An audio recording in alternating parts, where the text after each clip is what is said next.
to get our works done. We do not pay the challan if caught by any police inspector, traffic police inspector, but we are always ready to bribe them. We often try to find a source to get our works done in public offices. Now let me count on some facts regarding the corruption in India. Truckers in India pay $5 billion annually as bribe. India ranks 95th in corruption perception index. Utilized committed extent assistance was of the order rupees 1,05,000 crore and 339 crores as said by the Controller and Auditor General of India in March 2010. A Transparency International report recently revealed that 55% of the Indians get their works done by bribing on influence peddling in public offices across India. The Bhora report submitted by the former Union Home Secretary concludes that political leaders have become the leaders of the criminal gangs.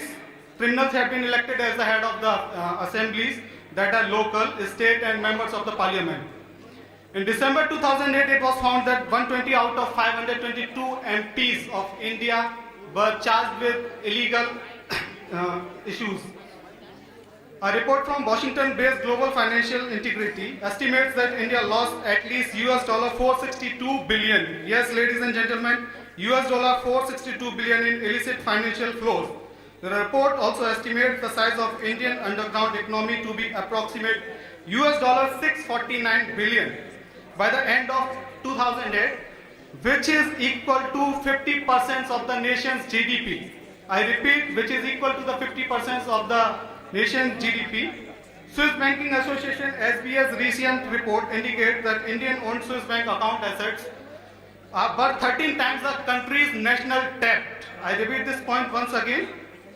Swiss Banking Association recent report indicates that Indian-owned Swiss bank account assets are worth 13 times the country's national debt. And now let me count on the biggest fact, that is the citizen of India. The total population of India is 116 crore. The regulation of power and control command is being served under 19.6 million government agents. Hello, excuse me. Sorry, but the Okay, sir. That would be enough. In India, the regulation and control of powers of 116 crore citizens is under the hands of 19.5 million people who holds the public offices with central and state government, quasi-central and quasi-state institutions that are spread over 2 lakh establishments in India. Since 90% of these servants are class 3rd and class 4th employees, they do not indulge in corruption directly, but the remaining 1.96 million employees, they have the full potential and take indulgence in corruption in all its forms and giving India the image of one of the most corrupt countries in the world. Besides all these facts, we have certain anti-corruption laws and other legal agencies that fail due to several exemption clauses and discretionary power sense accountability. Existence of corruption means the existence of corrupt people, corrupt practices and corrupt system. Therefore, all have to be fought simultaneously, which is not possible. Even hypothetically, it is not possible. Thus, I believe corruption can't be eliminated from India. Thank you for listening to me peacefully.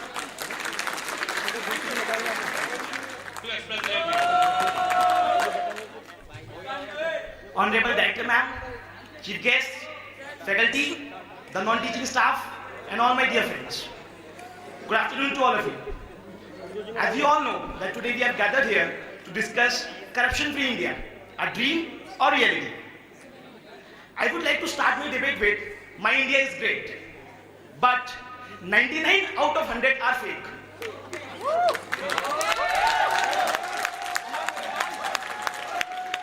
So before going into the activities, first of all, let us understand what is corruption. Friends, it is very necessary for all of us to understand, because then only we can discuss. So if I would like to speak briefly, anything that is below all our standard norms of morality in a country or a society is corruption or corrupt practices. Corruption is a continuous process of degradation which has been taken from several decades, which is going on from last several decades. Today, the corruption is on its peak. Today it has seeped into the very bloodstream of our system. Now the question which arises in our mind is, how does the monster of this corruption has a firm hold on our India? It is not that corruption was not there in earlier times. It was there. It is not that honest people are not there in our times. They are. Then why do we all say that corruption can't be removed? Or corruption is everywhere, every day? Guys, this is just because of a simple reason that this malady had spread through the entire length and breadth of our social fiber and had gone down to the deepest of it.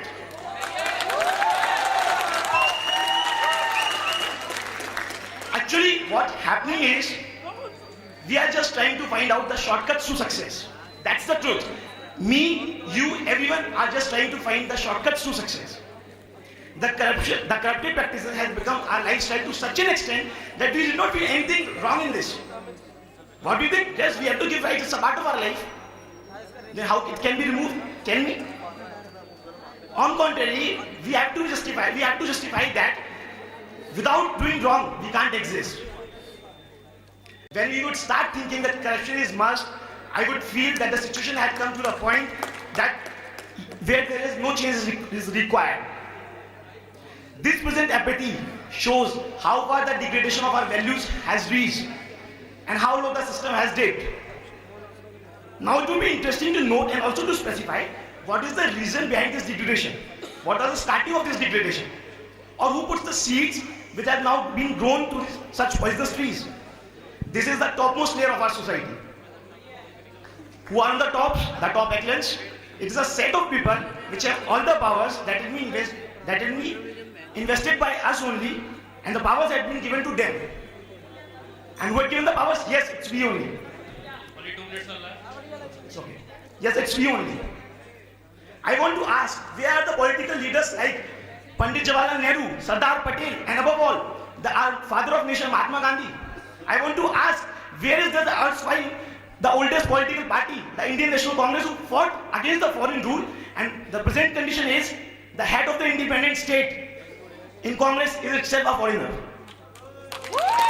This is the condition. And still you believe that corruption can be removed? What has all this come to?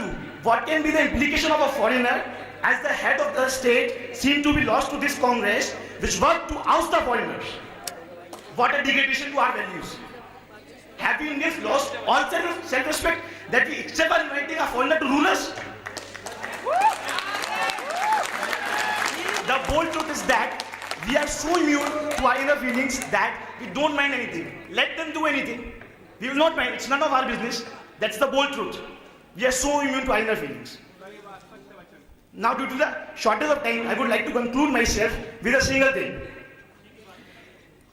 As it is said, बुरा जो देखन मैं चला, बुरा ना मिला कोई, जो मन देखे अपना मुझसे बुरा ना कोई.